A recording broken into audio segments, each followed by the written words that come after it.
여러분, 믿을 수 없는 일이 벌어졌습니다. 이건 불가능해. 한국은 도대체 어떤 나라길래? 미국 상류층 노인들이 한국 인천공항에 비상 착륙한 그날 밤 그들은 평생 본 적 없는 광경을 목격했습니다. 100만 명이 모인 축제 현장에서 벌어진 믿을 수 없는 현실. 40년간 실리콘밸리를 주름잡던 억만장자 CEO는 그날 밤 충격에 빠졌습니다. 하버드 의대 교수 출신 은퇴 의사는 눈물을 흘렸고 월스트리트 전설의 투자가는 말을 잃었습니다.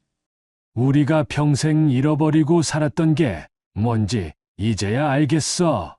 이 충격적인 영상은 CNN을 통해 전 세계로 퍼져나갔고 미국 사회는 격렬한 논쟁에 휩싸였습니다. 그날 밤 한강에서 대체 무슨 일이 있었던 걸까요? 작년 가을 태국으로 골프 여행을 떠났던 미국 노인들의 예상치 못한 한국 체험. 그 놀라운 사연을 지금 바로 들어보겠습니다. 시작에 앞서 좋아요와 구독 눌러주시면 한국의 더 많은 이야기를 소개하는 데에 큰 힘이 됩니다. 안녕하세요. 저는 로버트 핸더슨입니다. 올해 73세이고요. 실리콘밸리에서 반도체 회사를 운영하다 5년 전 은퇴했습니다.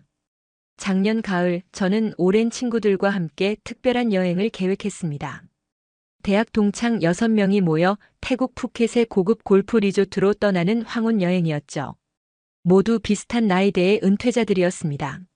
하버드 의대 교수였던 데이비드, 월스트리트에서 40년 일한 투자 전문가 마이클, 로펌 파트너였던 제임스까지. 우리는 각자의 분야에서 성공했고 이제는 여유로운 노후를 즐기는 중이었습니다. 로스앤젤레스 공항에서 출발한 전세기는 쾌적했습니다. 12인승 비즈니스 제트기였는데 우리 일행과 승무원 몇 명이 전부였죠. 편안한 가죽 시트에 앉아 샴페인을 마시며 골프 이야기를 나누던 그때까지만 해도 모든 게 완벽했습니다. 태평양을 건너 약 7시간쯤 비행했을 때였습니다. 갑자기 기체가 미세하게 흔들리기 시작했습니다. 처음에는 난기류련이 했는데 기장의 목소리가 기내 방송으로 흘러나왔습니다. 유압 시스템의 이상 신호가 감지되었고 안전을 위해 가장 가까운 국제공항에 비상 착륙하겠다는 내용이었습니다. 가장 가까운 공항은 한국의 인천국제공항이었습니다. 우리는 서로 얼굴을 마주봤지만 크게 당황하지는 않았습니다. 이 정도 나이가 되면 웬만한 일에는 놀라지 않게 되거든요. 다만 한국이라는 나라에 대해서는 아는 게 별로 없었습니다. K-팝이니 삼성이니 하는 것들을 뉴스에서 본 적은 있지만 직접 가본 적은 없었죠. 비행기는 안전하게 인천공항에 착륙했습니다. 공항 관계자들이 신속하게 대응했고 우리는 입국 심사를 거쳐 대기실로 안내받았습니다. 항공사 측에서는 기체 점검에 최소 12시간에서 15시간이 걸릴 거라고 했습니다. 다음 날 오후쯤 다시 출발할 수 있을 거라는 설명이었죠. 공항 직원이 정중하게 물었습니다. 근처 호텔을 예약해 드릴까요? 아니면 공항 라운지에서 대기하시겠습니까? 우리는 당연히 호텔을 선택했습니다.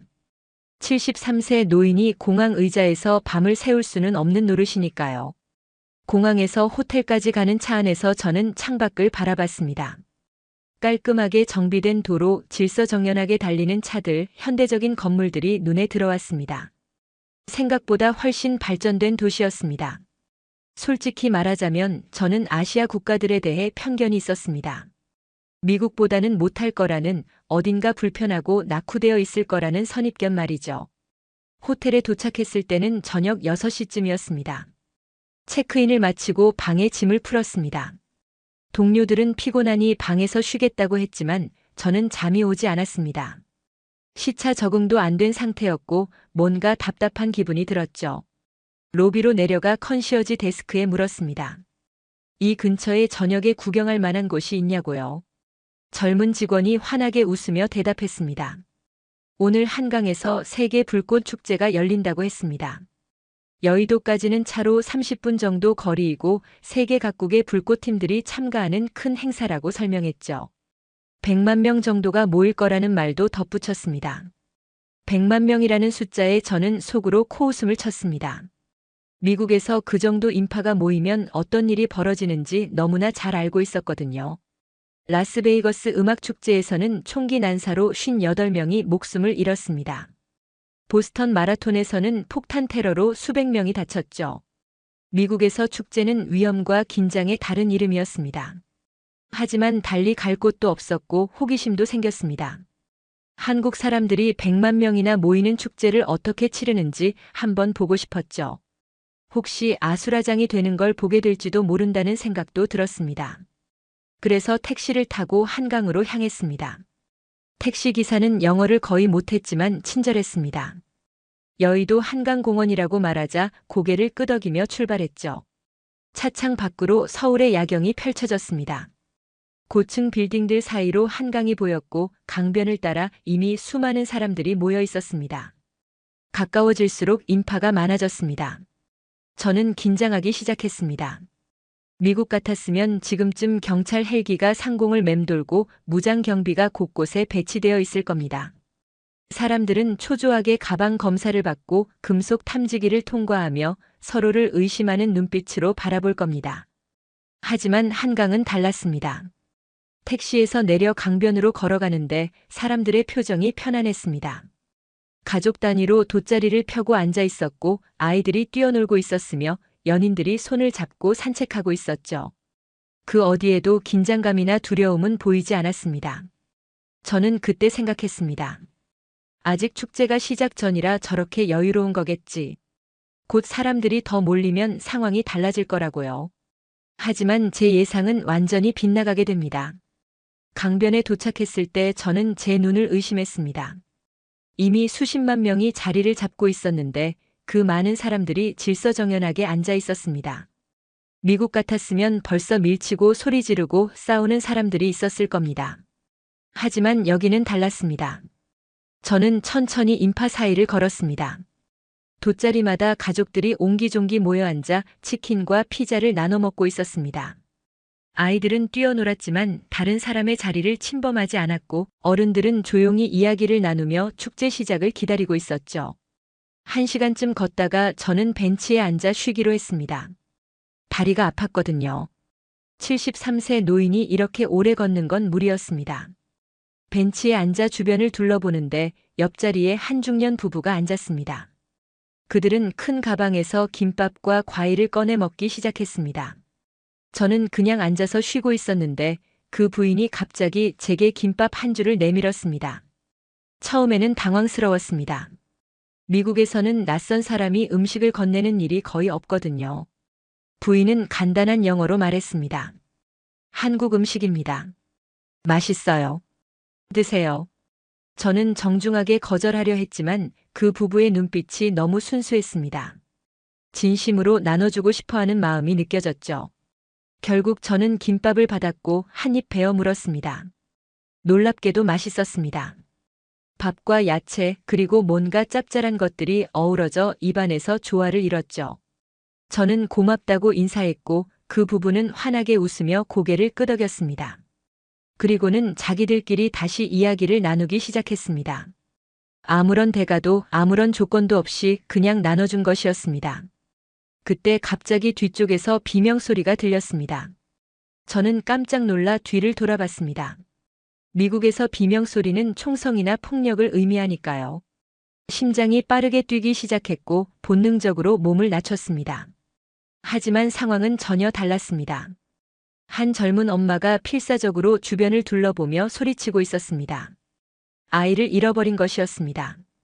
5살쯤 되어 보이는 남자아이가 화장실을 간다고 하고는 돌아오지 않았다고 했습니다. 저는 그 순간 최악을 생각했습니다.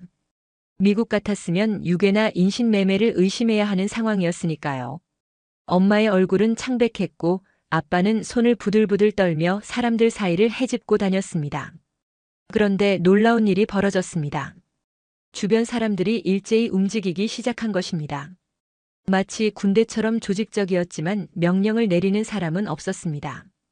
그냥 자연스럽게 마치 오래전부터 연습한 것처럼 움직였죠. 청년들은 재빨리 강변 쪽으로 달려갔고 중년 남성들은 화장실 근처를 수색하기 시작했습니다. 여성들은 엄마를 진정시키며 아이의 특징을 물었고 누군가는 즉시 휴대폰으로 신고를 했습니다. 제가 가장 놀란 건 그 다음이었습니다. 하늘에서 드론 소리가 들렸습니다. 위를 올려다보니 여러 대의 드론이 낮게 날면서 인파를 촬영하고 있었습니다. 나중에 알고 보니 이건 서울시에서 운영하는 안전관리 시스템이었습니다. 인공지능이 실시간으로 인파 밀집도를 분석하고 위험 상황을 감지하는 시스템이라고 했죠. 그 드론이 실종 아동 찾기에도 투입된 것입니다. 파란색 모자를 쓴 아이를 찾고 있다는 정보가 입력되자 드론의 카메라가 인파를 스캔하기 시작했습니다. 동시에 안전요원들이 현장에 도착했습니다. 그들은 침착했고 전문적이었습니다. 저는 그 광경을 멍하니 바라보고 있었습니다. 미국 같았으면 경찰이 올 때까지 최소 20분은 걸렸을 겁니다. 그리고 100만 명이 모인 곳에서 아이를 찾는다는 건 거의 불가능에 가까웠을 테고요. 하지만 여기서는 모든 게 빠르고 조직적으로 돌아가고 있었습니다. 5분쯤 지났을까요? 무전기에서 목소리가 들렸습니다. 찾았습니다. 화장실 반대편 놀이터에 있습니다. 안전요원이 재빨리 그쪽으로 달려갔고 사람들은 자연스럽게 길을 터주었습니다. 아무도 밀치지 않았고 아무도 구경하려고 몰려들지 않았습니다. 잠시 후 요원이 아이를 안고 돌아왔습니다.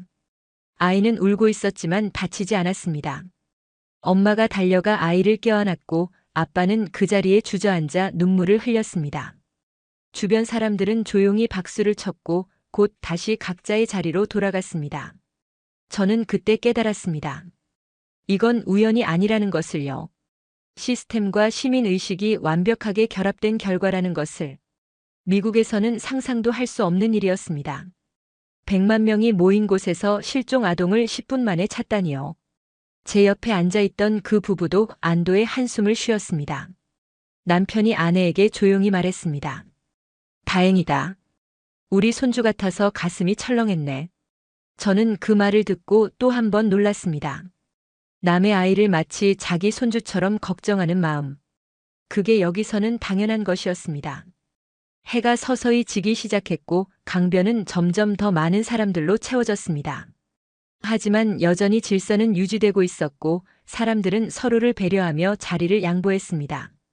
저는 벤치에 계속 앉아 그 광경을 지켜봤습니다. 40년 넘게 미국에서 살면서 한 번도 본 적 없는 풍경이었습니다. 저녁 7시가 가까워지자 인파는 더욱 늘어났습니다. 제 추산으로는 이미 80만 명은 넘어 보였습니다.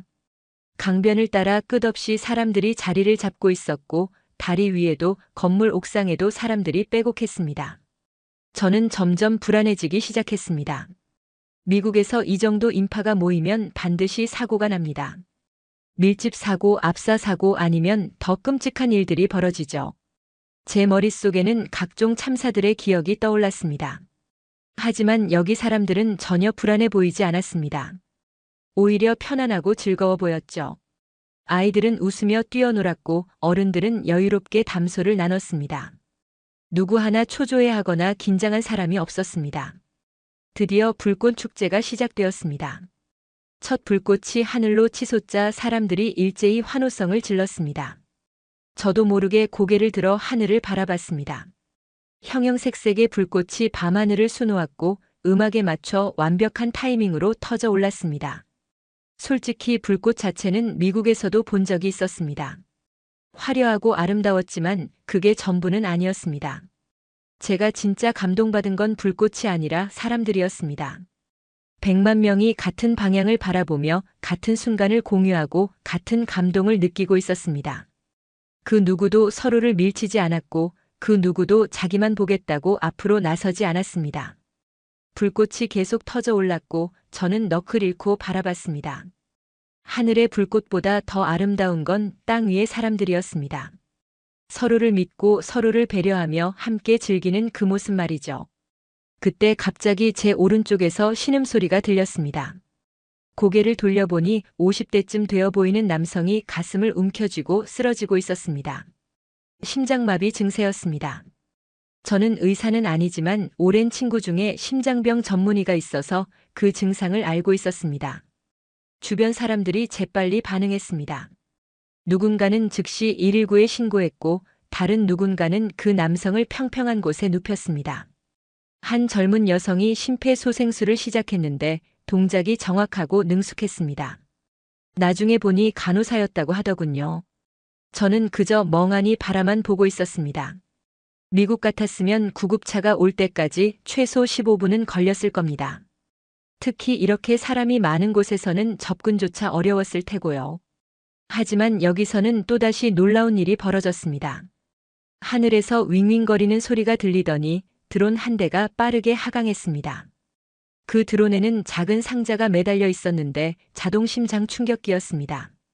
주변 사람들이 재빨리 그 상자를 받아 간호사에게 건넸고 그녀는 능숙하게 장비를 작동시켰습니다.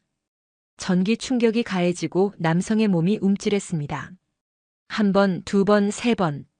심폐소생술과 자동 심장 충격기가 번갈아 사용되었고 주변 사람들은 숨죽이며 지켜봤습니다. 저도 손에 땀을 쥐고 있었습니다. 얼마나 지났을까요? 3분쯤 지났을 때 남성이 희미하게 숨을 쉬기 시작했습니다. 맥박이 돌아온 것입니다. 주변 사람들 사이에서 안도의 한숨이 터져나왔고 누군가는 조용히 박수를 쳤습니다. 곧이어 구급대원들이 도착했습니다. 놀랍게도 신고 후 5분밖에 걸리지 않았습니다. 사람들이 자연스럽게 길을 터주었고 구급대원들은 신속하게 환자를 들것에 옮겼습니다. 그들은 전문적이고 침착했습니다. 환자가 옮겨지는 동안 사람들은 조용히 길을 비켜주었습니다. 아무도 구경하려고 몰려들지 않았고 아무도 휴대폰을 꺼내 촬영하지 않았습니다. 그저 묵묵히 자리를 지키며 한 생명이 구조되기를 바라고 있었습니다. 구급차가 떠나자 사람들은 다시 불꽃을 바라보기 시작했습니다. 마치 아무 일도 없었던 것처럼요. 하지만 저는 충격에서 헤어나올 수 없었습니다. 5분 만에 드론으로 제세동기를 보내고 시민이 직접 응급처치를 하고 구급대가 신속하게 도착하다니요. 제 친구 데이비드는 하버드 의대 교수였습니다. 40년간 응급의학을 연구한 사람이죠. 그가 이 장면을 봤다면 뭐라고 했을까요? 아마 믿지 못했을 겁니다. 미국 최고의 병원 응급실보다 빠른 대응이 한강 강변에서 이루어지고 있었으니까요. 저는 그때 깨달았습니다. 이 나라는 기술만 발전한 게 아니라는 것을요. 시민들의 의식 수준, 사회 시스템, 그리고 서로에 대한 신뢰가 모두 함께 발전한 것이라는 걸요. 그래서 이런 기적 같은 일이 가능한 거였습니다.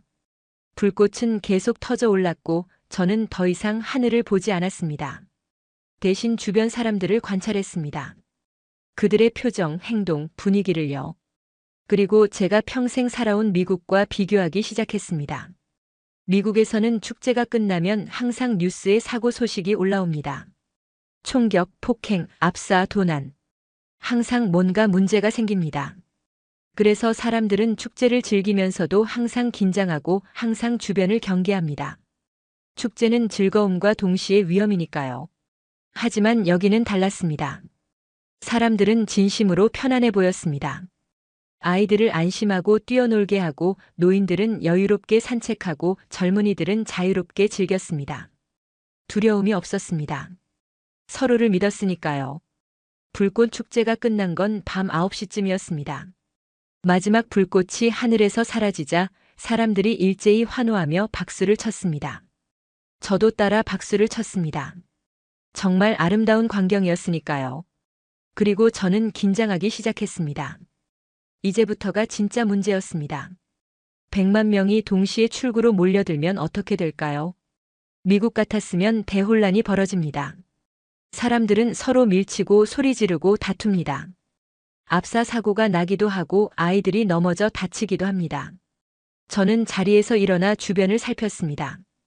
혹시라도 위험한 상황이 벌어지면 빨리 피해야 했으니까요. 하지만 제 예상은 또다시 완전히 빗나갔습니다. 사람들이 일어나긴 했는데 아무도 서두르지 않았습니다. 오히려 천천히 여유롭게 움직였습니다. 그리고 더 놀라운 일이 벌어졌습니다. 사람들이 쓰레기를 줍기 시작한 것입니다. 처음에는 제 눈을 의심했습니다. 100만 명이 앉아있던 자리였습니다. 당연히 쓰레기가 넘쳐날 거라고 생각했죠. 하지만 사람들은 각자 비닐봉지를 꺼내 자기가 먹었던 음식 쓰레기를 담기 시작했습니다. 치킨 박스, 음료수 캔, 과자 봉지까지 하나하나 챙겼습니다. 그것만이 아니었습니다. 자기 쓰레기만 줍는 게 아니라 주변에 떨어진 쓰레기까지 주었습니다. 한 할아버지는 허리를 굽혀 담배꽁초를 주었고 젊은 여성은 바람에 날아간 휴지를 쫓아가 주워 담았습니다. 가장 충격적이었던 건 아이들이었습니다. 7, 8살쯤 되어 보이는 꼬마들이 작은 비닐봉지를 들고 열심히 쓰레기를 줍고 있었습니다. 부모가 시켜서가 아니라 스스로 하는 것 같았습니다. 한 꼬마는 깡통 하나를 주워서는 신나게 엄마에게 보여줬습니다. 저는 그 광경을 보며 눈시울이 뜨거워졌습니다. 73년을 살면서 이런 장면은 처음 봤습니다. 미국에서는 상상도 할 수 없는 일이었습니다. 축제가 끝나면 쓰레기 산이 남습니다. 청소업체가 며칠씩 걸려 치워야 하고 그 비용도 엄청납니다. 하지만 여기서는 시민들이 스스로 청소하고 있었습니다. 누가 시킨 것도 아니고 벌금이 있는 것도 아닌데 말입니다. 그냥 당연하다는 듯이 자연스럽게 하고 있었습니다. 자원봉사자들도 있었지만 그들은 지시하거나 통제하지 않았습니다. 그저 큰 쓰레기 봉투를 들고 다니며 사람들이 모은 쓰레기를 받아주기만 했습니다. 그리고 고맙다고 인사하며 미소 지었습니다. 한 대학생쯤 되어 보이는 청년이 제 앞을 지나가며 물었습니다. 쓰레기 있으세요? 저는 당황해서 아니라고 했습니다. 사실 제 주머니에 사탕 껍질이 하나 있었는데 너무 부끄러워서 말하지 못했습니다. 그 청년은 웃으며 지나갔고 저는 몰래 주머니에서 껍질을 꺼내 근처 쓰레기통에 버렸습니다. 30분쯤 지났을까요? 제가 서 있던 자리 주변이 깨끗해지기 시작했습니다. 아까만 해도 수천 명이 앉아 있던 곳이었는데 이제는 쓰레기 하나 보이지 않았습니다. 심지어 잔디도 눌려 있지 않았습니다. 사람들이 조심스럽게 앉아 있었던 거죠. 저는 믿을 수 없어서 무릎을 꿇고 잔디를 만져봤습니다. 정말로 깨끗했습니다. 작은 휴지 조각 하나, 담배꽁초 하나 없었습니다. 100만 명이 몇 시간 동안 앉아 있었던 곳이라고는 믿기지 않을 정도였습니다. 저는 천천히 강변을 걸으며 주변을 둘러봤습니다. 어디를 가도 마찬가지였습니다. 사람들은 조용히 쓰레기를 챙기고 분리수거를 하고 서로 양보하며 출구로 향했습니다. 아무도 서두르지 않았고 아무도 밀치지 않았습니다. 한 외국인 관광객이 제 옆을 지나가며 혼잣말을 했습니다. 믿을 수가 없어. 이게 진짜야? 저도 같은 생각이었습니다. 이게 과연 현실일까? 꿈을 꾸는 건 아닐까? 미국에서 40년 넘게 기업을 경영하며 저는 많은 것을 배웠습니다. 효율, 생산성, 경쟁력. 그런 것들이 성공의 핵심이라고 믿었죠. 하지만 오늘 밤 한강에서 본 것은 그런 게 아니었습니다. 신뢰였습니다. 서로를 믿는 마음. 내 이웃이 나를 해치지 않을 거라는, 우리가 함께 살아가고 있다는 그 믿음. 그게 이 모든 것을 가능하게 만들었습니다. 기술이나 시스템이 아니라 사람과 사람 사이의 신뢰 말입니다. 저는 그때 깨달았습니다. 미국이 잃어버린 게 무엇인지를요. 우리는 너무 오랫동안 서로를 의심하며 살아왔습니다. 총을 사고 경비를 고용하고 담을 높이 쌓으면서 살았습니다. 이웃을 잠재적 위험으로 봤고 타인을 믿지 못했습니다. 하지만 여기 사람들은 달랐습니다. 그들은 서로를 믿었습니다. 그래서 아이를 안심하고 놀게 할 수 있었고 응급 상황에서 협력할 수 있었으며 축제가 끝나면 함께 청소할 수 있었습니다. 신뢰가 모든 것의 기반이었습니다. 저는 호텔로 돌아가지 않고 계속 한강을 걸었습니다. 이미 밤 10시가 넘었지만 강변에는 여전히 많은 사람들이 있었습니다. 축제는 끝났지만 사람들은 떠나지 않고 있었습니다. 벤치마다 사람들이 앉아 이야기를 나누고 있었고 잔디밭에서는 젊은이들이 기타를 치며 노래를 부르고 있었습니다.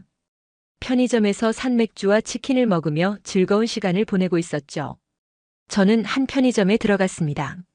목이 말랐거든요. 물을 사려고 냉장고를 열었는데 종류가 너무 많아서 어떤 걸 골라야 할지 몰랐습니다. 한참을 고민하고 있는데 점원이 다가와 간단한 영어로 도와줬습니다. 물을 계산하고 나오는데 밖에 벤치에 앉아있는 노부부가 보였습니다. 70대쯤 되어 보이는 할머니와 할아버지였는데 손을 꼭 잡고 강물을 바라보고 있었습니다. 저도 모르게 그 옆 벤치에 앉았습니다. 할아버지가 저를 보더니 웃으며 고개를 끄덕였습니다. 저도 따라 웃으며 인사했죠. 그리고는 서로 말없이 강물을 바라봤습니다. 강 건너편 빌딩들에 불이 켜져 있었고 물에 반사된 불빛이 아름다웠습니다. 얼마나 앉아 있었을까요? 할머니가 가방에서 귤 하나를 꺼내 제게 건넸습니다. 오늘 두 번째로 낯선 사람에게 음식을 받는 순간이었습니다. 저는 이번에는 거절하지 않았습니다. 고맙다고 인사하고 귤을 받았습니다. 귤 껍질을 까며 저는 주변을 둘러봤습니다. 밤 11시가 다 되어 가는데도 가족 단위 관광객들이 여전히 산책하고 있었습니다. 어린아이를 데리고 나온 부부도 있었고 유모차를 끌고 다니는 젊은 엄마도 보였습니다. 미국 같았으면 상상도 못할 일이었습니다. 밤 11시에 도심 한복판 공원에서 아이와 산책한다고요? 그건 자살 행위나 마찬가지입니다. 강도를 만날 수도 있고 총격 사건에 휘말릴 수도 있습니다. 미국에서 밤은 위험의 시간입니다. 하지만 여기는 달랐습니다. 사람들은 전혀 두려워하지 않았습니다. 젊은 여성들이 혼자서 조깅하고 있었고 대학생들은 돗자리를 펴고 앉아 공부하고 있었습니다. 심지어 혼자 산책하는 노인들도 많았습니다. 저는 그게 가장 부러웠습니다. 밤에도 안전하다는 것, 어두워져도 두렵지 않다는 것, 총을 들고 다닐 필요가 없다는 것, 이웃을 의심하지 않아도 된다는 것, 그게 얼마나 대단한 일인지 미국인들은 모를 겁니다. 강변을 따라 계속 걸었습니다. 곳곳에 24시간 편의점이 있었고 사람들은 자유롭게 드나들며 음식과 음료를 샀습니다. 배달 오토바이도 쉴 새 없이 지나갔습니다. 밤인데도 도시는 살아있었습니다. 한 다리 밑에서는 청년들이 춤 연습을 하고 있었습니다. 스피커에서 음악이 흘러나왔고 그들은 땀을 흘리며 동작을 맞추고 있었습니다. 지나가던 사람들이 잠시 멈춰서서 구경했고 박수를 쳐줬습니다. 저도 잠시 멈춰서서 그들을 바라봤습니다. 젊은이들의 열정, 꿈을 향한 노력, 그리고 그걸 안전하게 할 수 있는 환경. 미국 같았으면 밤에 이렇게 밖에서 연습한다는 건 위험천만한 일입니다. 계속 걸으니 작은 무대가 보였습니다. 한 청년이 기타를 치며 노래하고 있었고 50명쯤 되는 사람들이 둘러앉아 듣고 있었습니다. 조용하고 평화로운 분위기였습니다. 저도 뒤쪽에 서서 들었습니다. 노래는 한국어였지만 멜로디가 아름다웠습니다. 사람들은 조용히 듣다가 노래가 끝나면 박수를 쳤습니다. 어떤 이는 모자에 동전을 넣어주기도 했습니다. 청년은 고맙다고 인사하며 다음 곡을 불렀습니다. 저는 그 광경을 보며 또다시 눈시울이 뜨거워졌습니다. 이게 진짜 자유가 아닐까요? 밤에 거리에서 노래할 수 있고 사람들이 그걸 안전하게 즐길 수 있는 것. 총소리 걱정 없이, 범죄 걱정 없이 그냥 음악만 들을 수 있는 것 말입니다. 미국에서 우리는 자유를 외칩니다. 총을 소유할 자유, 말할 자유, 행동할 자유. 하지만 정작 밤에 공원을 산책할 자유는 없습니다. 아이와 함께 축제를 즐길 자유도 없습니다. 항상 불안하고 항상 경계해야 하니까요. 그런데 여기서는 진짜 자유가 있었습니다. 두려움 없는 자유. 서로를 믿을 수 있는 자유. 밤에도 안전한 자유. 그게 진정한 자유가 아닐까요? 자정이 가까워지자 저는 천천히 호텔로 돌아가기로 했습니다. 택시를 탔는데 기사님이 친절하게 어디서 왔냐고 물었습니다. 미국에서 왔다고 하니 고개를 끄덕이며 한국은 어떠냐고 물었습니다. 저는 한참을 생각하다가 대답했습니다. 놀랍다고요. 믿을 수 없을 정도로 놀랍다고요. 기사님은 웃으며 감사하다고 했습니다. 그리고는 한국도 옛날에는 가난하고 힘들었지만 다 같이 노력해서 여기까지 왔다고 했습니다. 호텔에 도착해 방으로 들어갔습니다. 침대에 누웠지만 잠이 오지 않았습니다. 머릿속에는 오늘 본 장면들이 계속 떠올랐습니다. 실종 아이를 찾는 모습, 응급 환자를 구하는 모습, 쓰레기를 줍는 모습, 밤에도 평화로운 강변의 모습. 저는 천장을 바라보며 생각했습니다. 내가 오늘 본 것은 무엇이었을까? 단순히 질서정연한 축제였을까? 아니면 그 이상의 무언가였을까? 그건 한 사회의 성숙도였습니다. 시민의식의 수준이었습니다. 서로에 대한 신뢰였습니다. 그리고 그것들이 만들어낸 안전하고 자유로운 사회였습니다. 미국은 세계에서 가장 부유한 나라입니다. 가장 강력한 군대를 가지고 있고 최고의 기술을 보유하고 있습니다. 하지만 미국인들은 축제를 두려워합니다. 밤에 산책하는 것을 무서워합니다. 이웃을 믿지 못합니다. 여기는 어떨까요? 경제 규모로는 미국보다 작습니다. 군사력도 약합니다. 하지만 사람들은 축제를 즐깁니다. 밤에도 자유롭게 다닙니다. 서로를 믿습니다. 어느 쪽이 더 행복할까요? 저는 그날 밤 많은 것을 깨달았습니다. 진정한 선진국은 경제력이나 군사력으로 결정되는 게 아니라는 것을요. 시민들이 서로를 믿고 안전하게 살 수 있는 나라가 진짜 선진국이라는 것을요. 다음 날 아침 저는 호텔 조식당에서 동료들을 만났습니다. 그들은 어젯밤 방에서 푹 쉬었다며 개운한 표정이었습니다. 저는 어젯밤 한강에서 본 것들을 이야기하기 시작했습니다. 처음에 그들은 별로 관심 없어 보였습니다. 데이비드는 커피를 마시며 그냥 잘 조직된 행사였을 거라고 생각하는 듯 했습니다. 마이클은 아시아 국가들은 원래 질서를 잘 지킨다며 대수롭지 않게 여기는 것 같았습니다. 하지만 저는 포기하지 않았습니다. 실종 아이를 10분 만에 찾은 이야기 드론으로, 제 새동기를 보낸 이야기, 100만 명이 스스로 청소한 이야기를 자세히 들려줬습니다. 그제야 그들의 표정이 진지해지기 시작했습니다.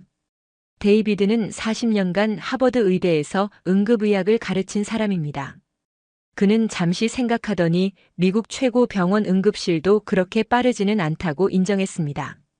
특히 야외에서는 더더욱 어렵다는 것이죠. 그의 목소리에는 놀라움이 섞여 있었습니다. 제임스는 변호사 출신답게 현실적인 의문을 가졌습니다. 법적 책임은 어떻게 되는 것인지, 시민이 응급처치하다 문제가 생기면 어떻게 되는지 궁금해했습니다. 저는 그건 모르겠다고 했습니다. 다만 사람들이 주저없이 도왔다는 것만은 확실했습니다. 마이클은 월스트리트에서 40년을 일한 투자 전문가입니다. 그는 신뢰는 돈으로 살 수 없다는 것을 평생 배웠다고 했습니다. 한강에서 본 사람들에게는 바로 그 신뢰가 있다는 것이죠.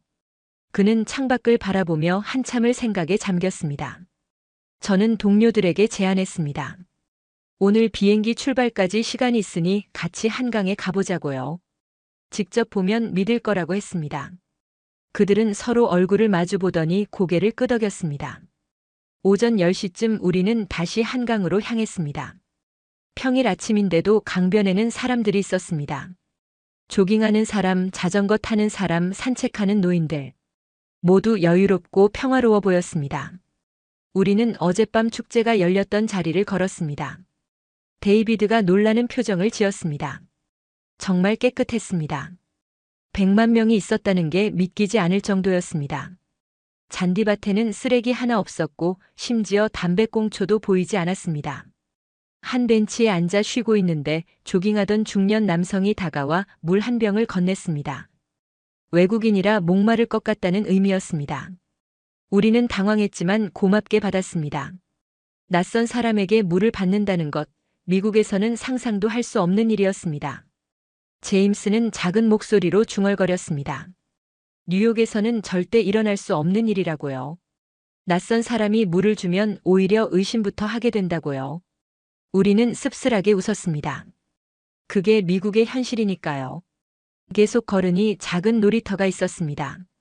아이들이 뛰어놀고 있었는데 엄마들은 벤치에 앉아 편하게 수다를 떨고 있었습니다. 아이들을 예의주시하지 않아도 될 만큼 안전하다는 의미였죠. 마이클은 한숨을 쉬었습니다. 자신의 손녀는 놀이터 갈 때마다 반드시 어른이 따라가야 한다고 했습니다. 혼자 보낼 수가 없다고요. 유괴나 총격 사건이 너무 많아서라고 했습니다. 그의 목소리에는 깊은 슬픔이 묻어났습니다. 우리는 편의점에 들어가 간식을 샀습니다. 계산대에서 점원이 친절하게 웃으며 인사했습니다. 영어는 서툴렀지만 최선을 다해 도와주려 했습니다. 우리가 나오자 다음 손님이 들어왔는데 점원은 똑같이 밝게 웃으며 맞이했습니다. 데이비드가 감탄했습니다. 서비스 정신이 대단하다고요. 저 웃음이 진짜 같다고요. 억지로 웃는 게 아니라 진심으로 기쁜 것 같다고 했습니다. 저도 그렇게 느꼈습니다. 여기 사람들은 일하면서도 행복해 보였습니다. 강변 카페에 앉아 커피를 마시며 우리는 긴 이야기를 나눴습니다. 어제 본 것들, 오늘 느낀 것들, 그리고 미국과의 차이점들에 대해서요. 대화는 자연스럽게 우리가 잃어버린 것들로 이어졌습니다. 제임스는 미국이 자유를 외치지만 정작 자유롭지 못하다고 했습니다. 총을 가질 자유는 있지만 총 없이 살 자유는 없다는 것이죠. 아이러니하다는 표현을 썼습니다. 아무도 반박하지 않았습니다. 다들 같은 생각이었으니까요. 마이클은 평생 돈을 벌었다고 했습니다. 억만장자가 됐지만 밤에 공원 산책 한번 제대로 해본 적이 없다고요. 강도를 만날까봐, 총을 맞을까봐 두려웠다고 했습니다. 이게 과연 성공한 인생인지 의문이 든다고 했습니다. 그의 눈에는 회한이 어려 있었습니다. 데이비드는 의학적 관점에서 설명했습니다. 스트레스가 가장 큰 질병의 원인이라고요. 현대 미국인들은 항상 스트레스 속에 산다고 했습니다. 불안, 두려움, 의심이 우리를 병들게 한다고요. 하지만 한국 사람들은 달라 보인다고 했습니다. 편안해 보인다고요. 저는 어제 본 노부부 이야기를 했습니다. 밤 11시에 강변 벤치에 앉아 손잡고 있던 그 부부 말입니다. 70대쯤 되어 보이는데 전혀 두려워하지 않았다고요. 그냥 평화롭게 강물을 바라보고 있었다고 말했습니다. 우리는 한참을 말없이 앉아 있었습니다. 각자 생각에 잠긴 채로요.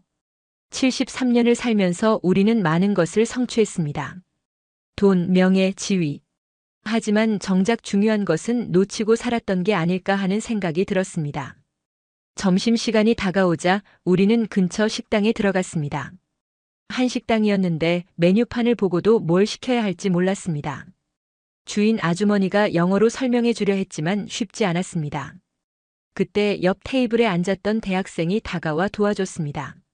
메뉴를 하나하나 설명해 주고 외국인들이 먹기 좋은 것을 추천해 줬습니다. 우리는 그의 추천대로 주문했고 정말 맛있었습니다. 식사를 마치고 나오는데 그 학생이 아직 밥을 먹고 있었습니다.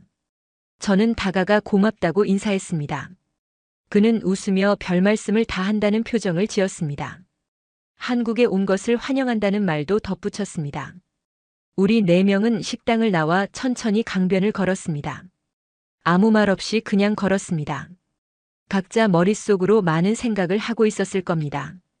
미국으로 돌아가면 무엇이 기다리고 있을까? 우리는 무엇을 바꿀 수 있을까? 오후 3시쯤 우리는 공항으로 향했습니다. 비행기 출발 시간이 5시였기 때문에 서둘러야 했습니다. 택시를 타고 가는 동안 우리는 계속 창밖을 바라봤습니다. 서울의 거리, 사람들, 풍경을요. 깨끗한 도로, 질서정연한 교통, 친절한 사람들. 겨우 하루 동안 봤지만 강렬한 인상을 남겼습니다. 특히 저에게는 인생을 다시 돌아보게 만든 경험이었습니다. 공항에 도착해 수속을 밟는데 공항 직원들의 친절함에 또 한 번 놀랐습니다. 효율적이면서도 따뜻했습니다. 기계적인 친절이 아니라 진심이 담긴 서비스였습니다. 보안 검색대를 통과하며 마이클이 감탄했습니다. 보안 검색이 철저한데도 위압적이지 않다는 것이었습니다. 미국은 검색받는 것 자체가 스트레스인데 여기는 달랐습니다. 철저하지만 존중하는 방식이었습니다. 탑승 게이트 근처 카페에 앉아 우리는 마지막 대화를 나눴습니다. 데이비드가 먼저 입을 열었습니다. 처음에는 제 말을 반신반의했지만 직접 보니 믿을 수밖에 없다고 했습니다. 정말 놀라운 나라라고 했습니다. 제임스는 법조인으로서 가장 놀라운 건 시민의식이라고 했습니다. 법이 있어서 지키는 게 아니라 당연하다고 생각해서 지키는 것 같다고요. 그게 진짜 법치주의가 아니냐고 물었습니다. 마이클은 진지한 표정으로 우리 손주들에게 이런 세상을 물려줄 수 있을지 의문을 제기했습니다. 총 없이도 안전하고 서로 믿을 수 있는 세상. 미국은 너무 멀리 와버린 게 아니냐고 물었습니다. 그의 목소리에는 깊은 걱정이 묻어났습니다. 저는 조용히 대답했습니다. 늦지 않았다고요. 한국도 옛날에는 가난하고 힘들었다고 들었습니다. 하지만 함께 노력해서 여기까지 왔다고요. 우리도 할 수 있지 않겠냐고 말했습니다. 물론 쉽지는 않겠지만요. 탑승 안내 방송이 나왔습니다. 우리는 자리에서 일어나 게이트로 향했습니다. 비행기에 오르기 전 저는 마지막으로 공항 밖을 바라봤습니다. 저 멀리 서울의 빌딩들이 보였습니다. 짧은 하루였지만 제 인생에서 가장 강렬한 경험이었습니다. 73년을 살며 많은 것을 봤지만 어젯밤 한강에서 본 것만큼 충격적인 건 없었습니다. 한 사회가 어떻게 성숙할 수 있는지, 사람들이 어떻게 함께 살 수 있는지를 배웠습니다. 비행기가 이륙했습니다. 창밖으로 서울이 점점 작아졌습니다. 저는 노트북을 꺼내 오늘의 경험을 정리하기 시작했습니다. 이걸 꼭 기록으로 남겨야겠다고 생각했습니다. 그냥 제 기억 속에만 두기에는 너무 아까운 이야기였으니까요. 데이비드가 제가 무엇을 쓰는지 궁금해했습니다. 저는 우리가 본 것들을 정리하고 있다고 했습니다. 미국 사람들도 알아야 할 것 같다고요. 그는 고개를 끄덕이며 동의했습니다. 사람들이 알아야 한다고요. 다른 방식이 가능하다는 것을요. 저는 계속 키보드를 두드렸습니다. 실종 아이 이야기, 응급환자 이야기, 자발적 청소 이야기, 밤의 안전한 한강 이야기. 하나하나 꼼꼼히 적어 내려갔습니다. 누가 봐도 믿을 수 있도록 구체적으로 적었습니다. 마이클이 저를 보며 제안했습니다. SNS에 올려보라고요. 사람들 반응이 궁금하다고요. 저는 잠시 고민했습니다. 73세 노인이 SNS를 한다는 게 어색했지만 이 이야기는 꼭 퍼뜨려야 한다고 생각했습니다. 반응은 예상보다 빨랐습니다. 몇 시간 만에 수백 개의 댓글이 달렸고 공유도 수천 번 되었습니다. 사람들은 놀라워했고 믿기 어렵다고 했으며 직접 가보고 싶다고 했습니다. 하지만 일부는 의심했습니다. 과장이라고, 가짜라고, 정부 선전이라고 주장하는 사람들도 있었습니다. 저는 그들을 탓하지 않았습니다. 저도 직접 보기 전까지는 믿지 못했을 테니까요. 며칠 후 의외의 연락이 왔습니다. CNN에서 인터뷰 요청이 들어온 것입니다. 제 SNS 글이 바이럴되면서 언론의 관심을 끈 것이었습니다. 저는 흔쾌히 승낙했습니다. 더 많은 사람들이 알아야 한다고 생각했으니까요. 얼마 뒤 기자와 인터뷰를 진행했습니다. 그리고 한강에서 본 것들을 있는 그대로 이야기했습니다. 실종 아이, 응급환자, 자발적 청소, 밤의 안전. 하나도 빠뜨리지 않고 말이죠. 기자는 처음에는 회의적인 표정이었습니다. 정말 그런 일이 가능하냐고 물었습니다. 저는 제 눈으로 직접 봤다고 함께 간 3명의 친구들도 모두 증인이라고 답했습니다. 인터뷰 방송이 나간 후 반응은 폭발적이었습니다. 미국 전역에서 논쟁이 벌어졌습니다. 보수파는 문화가 다르다고 했고 진보파는 총기 규제를 주장했습니다. 하지만 가장 큰 목소리는 평범한 시민들에게서 나왔습니다. 사람들은 묻기 시작했습니다. 왜 우리는 안 되는가? 왜 우리는 축제를 두려워해야 하는가? 왜 우리는 이웃을 믿지 못하는가? 미국이 잃어버린 것은 무엇인가? 저는 그 질문들을 보며 생각했습니다. 제가 한강에서 본 것은 단순한 질서가 아니었습니다. 그것은 신뢰였고 성숙함이었으며 함께 살아가는 방법이었습니다. 인터뷰 방송 이후 제 삶은 완전히 바뀌었습니다.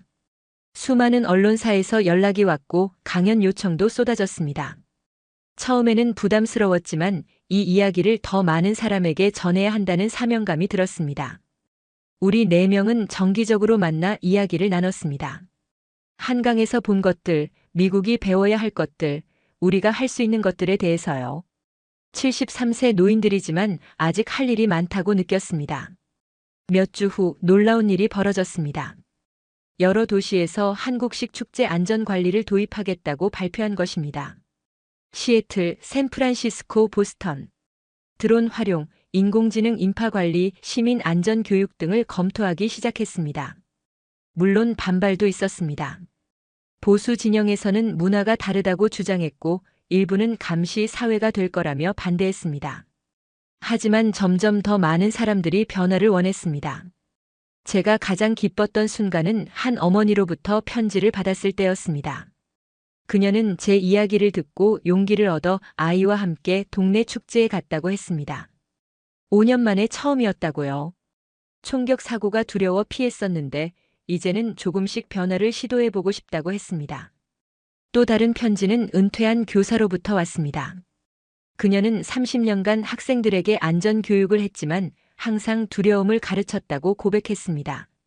낯선 사람을 조심하라, 밤에는 나가지 마라, 항상 경계하라. 하지만 제 이야기를 듣고 생각이 바뀌었다고 했습니다. 신뢰도 가르쳐야 한다고요. 저는 그 편지들을 읽으며 눈물을 흘렸습니다. 제가 한강에서 느꼈던 감동이 조금씩이나마 다른 사람들에게도 전달되고 있었습니다. 변화는 느리지만 분명히 시작되고 있었습니다. 요즘 저는 다시 한국에 가고 싶다는 생각을 자주 합니다. 이번에는 제대로 준비해서 더 많은 것을 보고 배우고 싶습니다. 손주들도 데려가고 싶습니다. 직접 보여주고 싶습니다. 세상이 꼭 두렵고 위험한 곳만은 아니라는 것을요. 언젠가 미국도 그렇게 되기를 바랍니다. 축제가 두려움이 아니라 즐거움이 되는 날, 밤이 위험이 아니라 자유가 되는 날, 이웃이 위협이 아니라 친구가 되는 날을 꿈꿉니다. 오늘 사연은 여기까지입니다. 억만장자를 울린 한강의 밤 스토리 어떠셨나요? 사연의 주인공에게 응원의 댓글을 남겨주세요. 지금까지 감동정거장에서 사연 전해드렸습니다. 사연이 마음에 드셨다면 좋아요와 구독 부탁드립니다. 시청해주셔서 감사합니다.